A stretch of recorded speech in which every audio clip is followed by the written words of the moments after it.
Salams, this is People's Dispatch and you're watching the Daily Roundup, our selection of some of the top news stories from around the world. Here are today's headlines. The US releases its national defense strategy, including a nuclear posture review.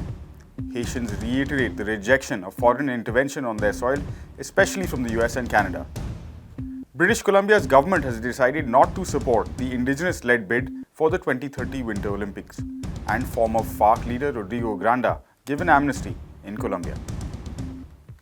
The United States' Department of Defense published this week 3 key documents outlining its national defense strategy, including a nuclear posture review and how the Biden administration will approach missile defense.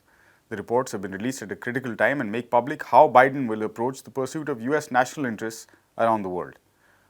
At a time when, at least in theory, the threat of use of nuclear weapons has been at its most serious in the last 6 decades, the nuclear posture review is perhaps the most urgent of these documents.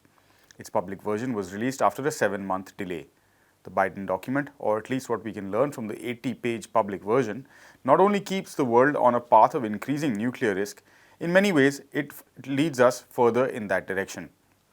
The DoD identifies threats from China and Russia, the former systemic and the other more acute, and holds on to the status quo argument that the only way the US can respond to these threats is to rebuild its nuclear arsenal, hold on to Cold War era brinkmanship and hostile policies, and also expand its already well-acknowledged threat of first use to a wider array of scenarios. Defense Secretary Lloyd Austin referred to the documents as the department's North Star and reflect what he and his government have been saying for a while, that China is the main challenge for the United States. The clear identification of these threats, though, both from China and Russia, no matter what the US government might contend, will spark an arms race with these two countries, a fact corroborated by China's foreign ministry's response to the US document release, saying that the US was aiming to use nuclear weapons, and I quote, as an instrument to promote geopolitical goals, and that the US policy reflects their hegemonic logic of seeking absolute military superiority, which will stimulate a nuclear arms race, end quote. The nuclear posture review also, strangely, goes back on what President Biden on his own suggested from the time he was just a presidential candidate, to reduce steps that is, to reduce the worldwide threat of nuclear weapons. Key elements of the policy document include building all new nuclear weapons, despite there being plenty of scientific evidence that shows current warheads in the US arsenal will be reliable for decades longer, with only regular maintenance efforts. The document once again abandons the pledge made by Biden earlier to pursue a no first use policy and declare that the sole purpose of US nuclear weapons is to deter nuclear attacks on the United States and its allies. And finally, it also endorses the new low-yield W76-2 warhead that was produced during the Trump administration.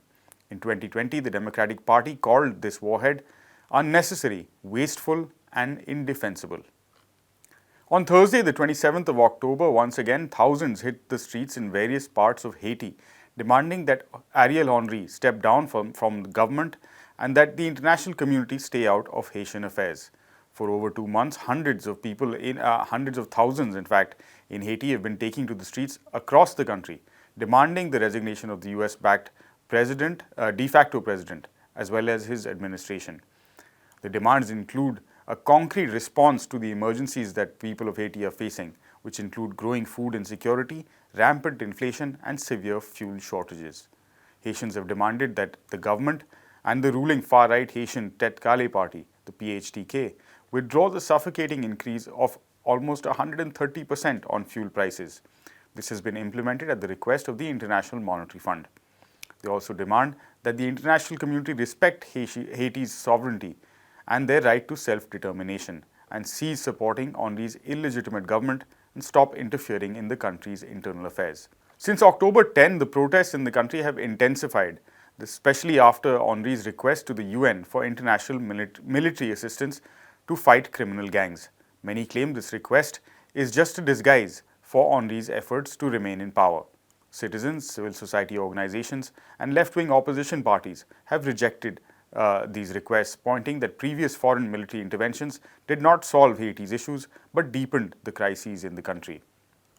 Previous UN missions, for example, have been widely condemned, But the UN Security Council is debating a resolution by the US and Mexican governments to send a non-UN multinational force into the country. This is despite Haitian people's explicit request for an end to end for all foreign intervention. Thursday's mobilizations were specially held in opposition to the US and Canadian governments' attempts to form this multinational force and intervene militarily in the country.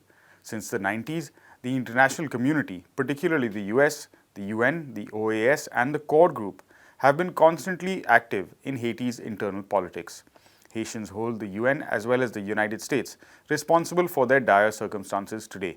They condemn the imperialist powers for organizing coups against democratically elected governments and installing corrupt neoliberal regimes instead.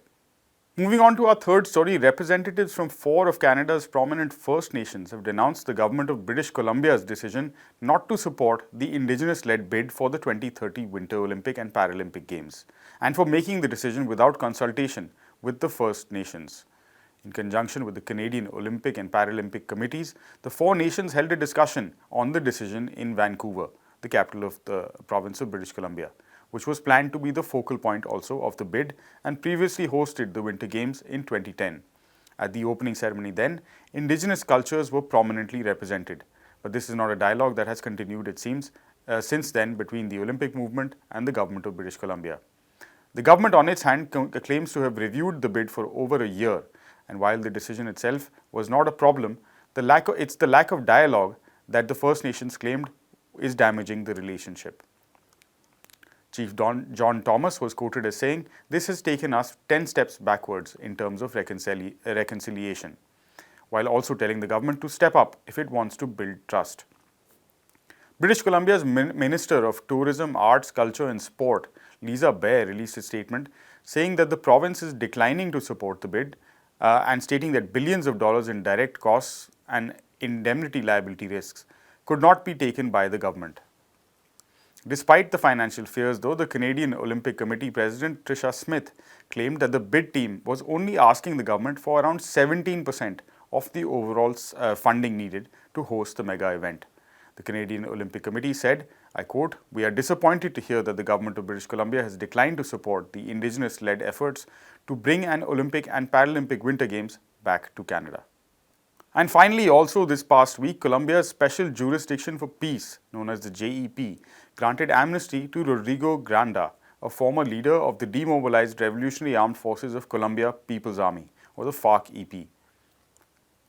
Granda was convicted in April 2006 by the 3rd Criminal Court in the Norte de Santander department. He was sentenced to 70 months in prison. After ratifying the political nature of the crime, the JEP ordered the withdrawal of criminal and accessory sanctions against Granda, as well as his fiscal, disciplinary and criminal records. The JEP resolution stated that Granda would continue to be investigated by the Chamber of Recognition of Truth and Responsibility in the 27 cases against him and for other crimes that occurred during the 5-decade-long civil war between guerrilla forces and the Colombian security forces. He will also not be allowed to leave the country without prior authorization. Granda has been fighting for peace and social change in Colombia since the 1970s. In 1971, he joined the Communist Party there, and in 1997 became a member of FARC's Central General Staff, which was originally formed against dispossession of farmland and concentration of land ownership with cattle ranchers and urban industrialists. He represented the organization at various trips and events abroad and was therefore known as FARC's foreign minister. He was also part of the FARC delegation in the negotiation process, which led to the signing of the Havana peace agreements between FARC and the government of then-President Juan Manuel Santos in November 2016.